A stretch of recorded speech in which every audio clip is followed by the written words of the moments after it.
একটা দিদি আমাকে কমেন্ট করেছে যে বলছে ভাই তোমার বাড়ি কোথায়। তো সে দিদিটাকে আমি বলছি দিদি মানে আমি বলছি আপনি হয়তো বুঝে নেবেন।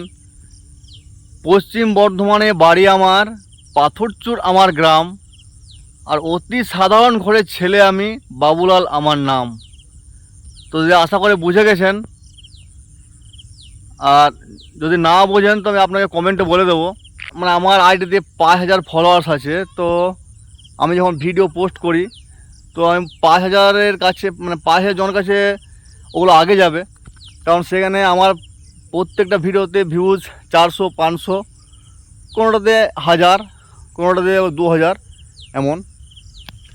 তো এখনকার মানে মানুষের পেটে এত হিংসা যে মানে কেউ চায় না যে একটা ছেলে যদি মানে কিছু করছে তো ওকে একটু ওপর দিকে তুলি আর কি। সে নয়, মানে ওরা চায় যে আমি আর কিসে মানে নিচে নেমে যাই, নিচের দিকে নেমে। তো কপাল যদি সঙ্গে দেয় তাহলে হবে, আর কপাল যদি সঙ্গ না দেয় তো কিছুই হবে না।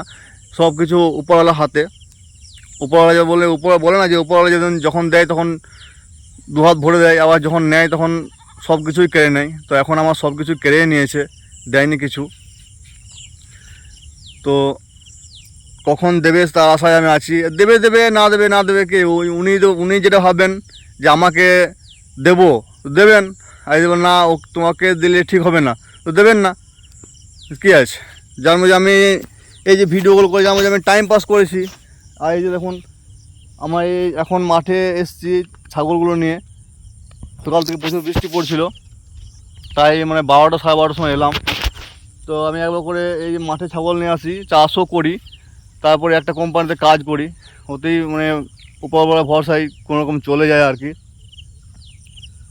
তো একমাত্র নিজের রক্তের টান ছাড়া আর কেউ বোঝে না মানে দুঃখের কথা।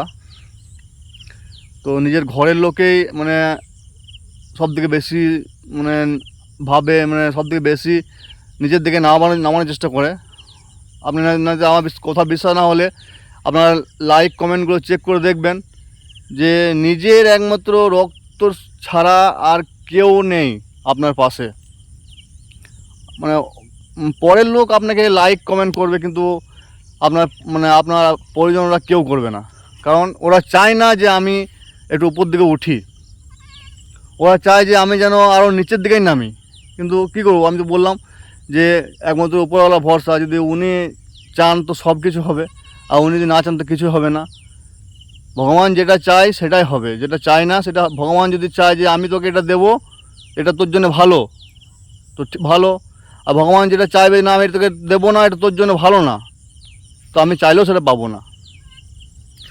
তো বন্ধুরা ভালো থাকবেন, সুস্থ থাকবেন, আশা করি সবাই ভালো আছেন।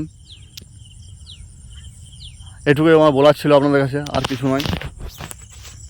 থ্যাংক ইউ বন্ধুরা, গুড আফটারনুন।